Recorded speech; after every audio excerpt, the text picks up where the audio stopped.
नमस्कार। आज मैं जिस सब्जेक्ट पर वीडियो बना रही हूँ या कहूँ कि जिसका एनालिसिस करने वाली हूँ तो उसके फोकस में रणवीर और समय है।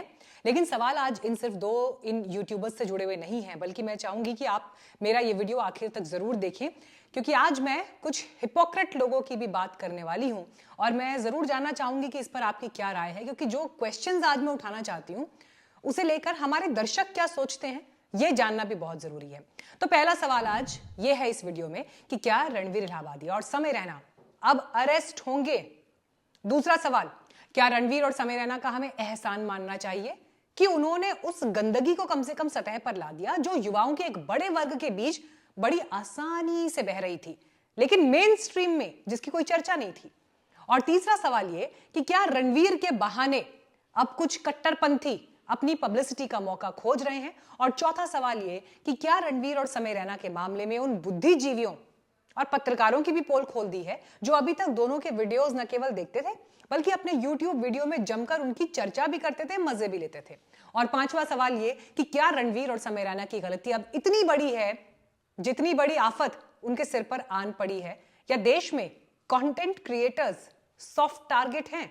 तो आज मैं इन 5 सवालों का एनालिसिस इस वीडियो में करूंगी। तो देखिए, इसमें कोई शक नहीं कि रणवीर और समय दोनों पर गिरफ्तारी की तलवार लटक रही है। रणवीर का मामला अभी सुप्रीम कोर्ट में लिस्ट नहीं हो पाया, यानी वो चाहते थे कि उन्हें अंतरिम जमानत मिल जाए और सारे केस एक जगह शिफ्ट हो जाएं। तो कम से कम अभी सुप्रीम कोर्ट से तो ऐसा कोई आदेश आया नहीं है। इस बीच महाराष्ट्र पुलिस को रणवीर खोजे नहीं मिल रहे हैं, लेकिन महाराष्ट्र साइबर सेल ने उन्हें 24 फरवरी को बुलाया है।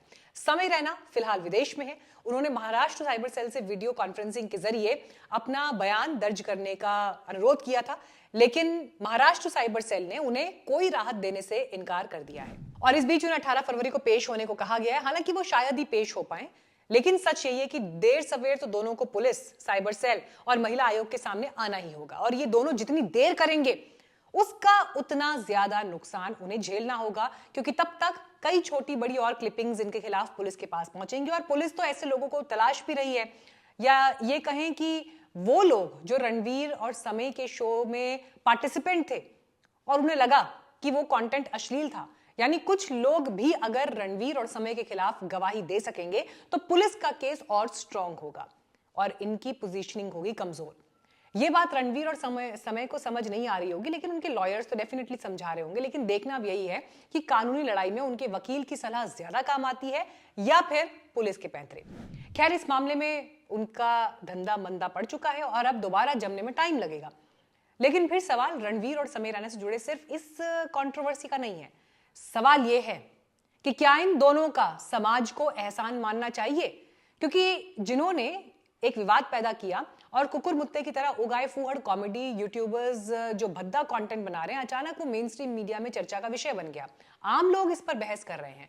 क्या ये कंटेंट आज के युवा की जरूरत है, या अश्लीलता की आड़ में जानबूझकर बनाए गए इस कंटेंट का बाजार ये कहते हुए पैदा किया जा रहा है कि ये कंटेंट देखना ही युवा और कूल होने की निशानी है।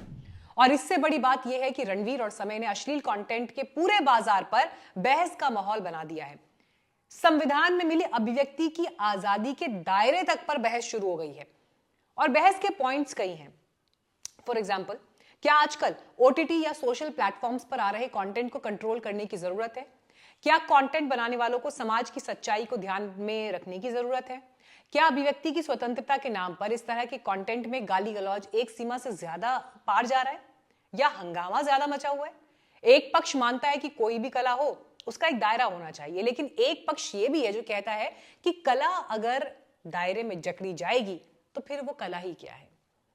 एक तबका कार्रवाई को सही बता रहा है तो दूसरा कह रहा है कि पहले भी कई बार ये चर्चा हो चुकी है कि इस्तेमाल की जाने वाली भाषा का समाज पर बुरा असर पड़ता है, लेकिन कार्रवाई नहीं की गई। और इस बार रणवीर और समय रैना को बलि का बकरा बनाया जा रहा है, यानी वही हरकत जो इन दोनों ने की है, इससे पहले जिन्होंने किया उनका क्या। भारती सिंह समय रैना के पक्ष में है, बी प्राक उनके पॉडकास्ट में जाने से मना कर चुके हैं रणवीर के पॉडकास्ट में, और अब उन्हें माफ करने की बात भी कह रहे हैं। कई दूसरे सेलिब्रिटी भी कह रहे हैं कि अब दोनों को कानून के नाम पर तंग किया जा रहा है। लेकिन ये सब होते हुए एक बहस खड़ी हुई है जिसका फायदा ये हुआ है कि कम से कम अब कंटेंट क्रिएटर्स ये सोचेंगे जरूर कि वो क्या कंटेंट बना रहे हैं, क्योंकि एआईबी से लेकर कई दूसरे प्लेटफॉर्म पर अभी तक गंदा कंटेंट था, लेकिन मेन स्ट्रीम में वो बहस का विषय नहीं थे और लोग इसे देख रहे थे, खुलकर देख रहे थे।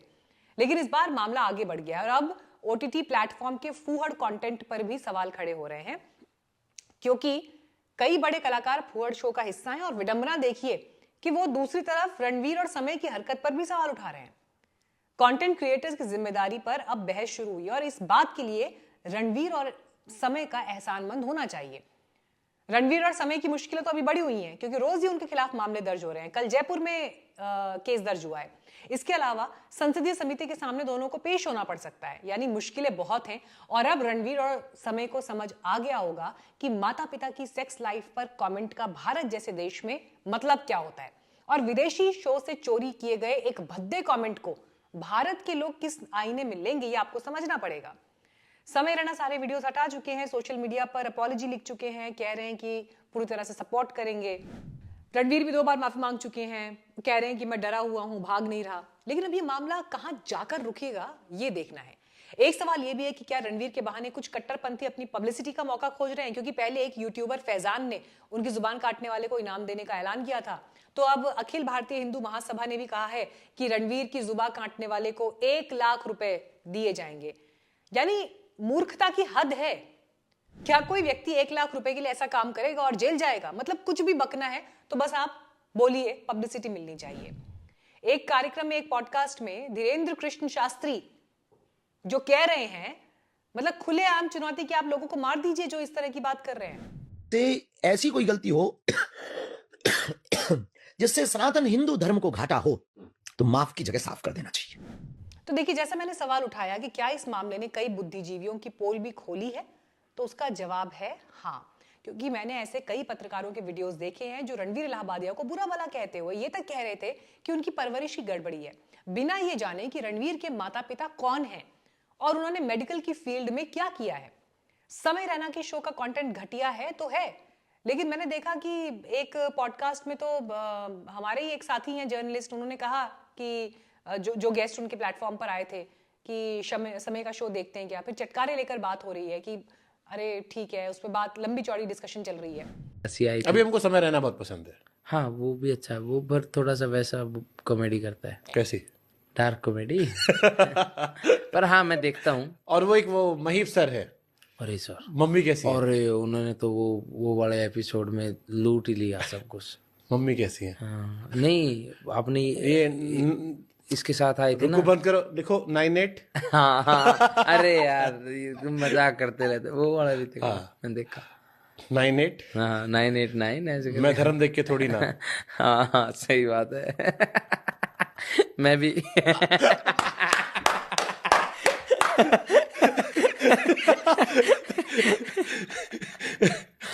ये पॉडकास्ट थोड़ा डार्क होने वाला है। तो भाई इन डबल स्टैंडर्ड पर भी सवाल उठेंगे। अगर आपको समय रैना का शो अच्छा लगता है तो फिर कहिए कि शो अच्छा है, लेकिन ये कमेंट गलत था, या फिर कुछ मत कहिए। फिर परवरिश पर सवाल आप किस हैसियत से उठा सकते हैं? रणवीर या समय कोई बच्चे नहीं हैं जिन्हें सही गलत मालूम नहीं था। उन्होंने जो बोया वो काटेंगे, लेकिन उनके माता पिता की परवरिश पर सवाल उठाने का क्या मतलब है? निहायत इनसेंसिटिव बातें हैं ये। और आखिरी सवाल ये कि क्या रणवीर सॉफ्ट टारगेट है, या कहें कि कंटेंट क्रिएटर्स ही सॉफ्ट टारगेट हैं, क्योंकि उनकी कहीं किसी भी बात से भावनाएं तो कहीं भी किसी की भी आहत हो सकती हैं। रणवीर का विवादास्पद बयान तो खैर गले से नहीं उतरता, लेकिन क्या गलती सिर्फ रणवीर की है? क्योंकि रेप के मामले में अगर मुलायम सिंह कह देते हैं कि बच्चे हैं, बच्चों से गलती हो जाती है, लेकिन क्या कभी उनके इस बयान पर कार्रवाई हुई? माफी तक आई कभी उनके इस बयान पर उनकी तरफ से? चीफ मिनिस्टर जो रह चुके हैं उत्तर प्रदेश जैसे सूबे के, एक बड़ी पार्टी के अध्यक्ष रहे, तो ऐसे सैकड़ों समान है, ऐसे सैकड़ों बयान जो बताते हैं कि भारतीय समाज में महिलाओं के लिए कितनी अभद्र भाषा का इस्तेमाल किया जाता है। मिर्जापुर जैसा प्रोग्राम ओटीटी पर है, गालियों की भरमार है, अश्लीलता का फूहड़ प्रदर्शन है, लेकिन वो शोज चल रहे हैं, देखे जा रहे हैं, तारीफ भी हो रही है। उन पर तो कोई एफआईआर दर्ज नहीं हुई, लेकिन रणवीर पर हुई है। तो उसकी वजह यह भी है कि देखिए, माफी मांग चुके हैं, लेकिन फिर भी वो सॉफ्ट टारगेट है। और इतना ही नहीं, चुनावी मौसम में कई नफरती भाषण वायरल होते हैं, किसी में धर्म को निशाना बनाया जाता है, किसी में जाति को, महिलाओं पर अभद्र टिप्पणियां होती हैं, लेकिन ये सब चलता है, ये सब चलता है कि कैटेगरी में मान लिया जाता है। बहरहाल मेरा टेक यही है कि रणवीर और समय जैसे यूट्यूबर्स को सबक सिखाया जाना चाहिए, उनको लेसन मिलना चाहिए, है ना। जेल जाने वाली जो बातें हैं, कानून उस पर अपने हिसाब से काम करे, लेकिन सिर्फ एक हार्श नफरती अंदाज में नहीं, एक मिसाल के रूप में उसको कायम करना चाहिए। और देखिए, कंटेंट क्रिएटर्स सॉफ्ट टारगेट हैं जिनका एक झटके में पूरा काम बंद हो गया। किसी के करियर पर बात नहीं आनी चाहिए, सुधरने की गुंजाइश तो हमेशा होनी चाहिए, क्योंकि किसी राजनेता के साथ ऐसा कभी नहीं होता जो नफरत वाले बयान देते हैं। और यह भी अजीब विडंबना है कि आज अश्लील कमेंट विवाद का विषय बनते हुए बड़ी बहस की मांग कर रहे हैं, लेकिन पोर्नोग्राफी देखने के मामले में भारत दुनिया में दूसरे तीसरे नंबर पर है। तो क्या छिप छिप कर लोगों को समय रहना और ऐसे कंटेंट क्रिएटर्स का कंटेंट भाता है, लेकिन अब जब वो खुलकर आम लोगों का नकाब उतारते हैं तो उन्हें दिक्कत होती है। और विडंबना यह भी है कि रणवीर का एक घटिया भद्दा कमेंट बहस का विषय बन जाता है, लेकिन महाकुंभ की भगदड़ में मारे गए लोगों की आज तक सही संख्या पता नहीं है, और नई दिल्ली रेलवे स्टेशन पर भगदड़ मच जाने पर कोई बहस शुरू नहीं हुई, तो परिणति तक पहुंच सके जो बहस। सब चलता है वाली सोच हमें ना जाने कहां ले जाकर ढकेल देगी। अजीब है लेकिन सच है। तो मुझे जरूर बताइएगा इस पर आप क्या सोचते हैं, और क्या आपको लगता है कि अब कानून के नाम पर रणवीर और समय के साथ जो हो रहा है उनके सॉफ्ट टारगेट होने की वजह से हो रहा है, लेकिन बड़ी मछलियां बड़ी तस्वीर को सुधारने की दिशा में काम नहीं हो रहा है? मुझे जरूर बताइएगा। ये वीडियो देखने के लिए आपका बहुत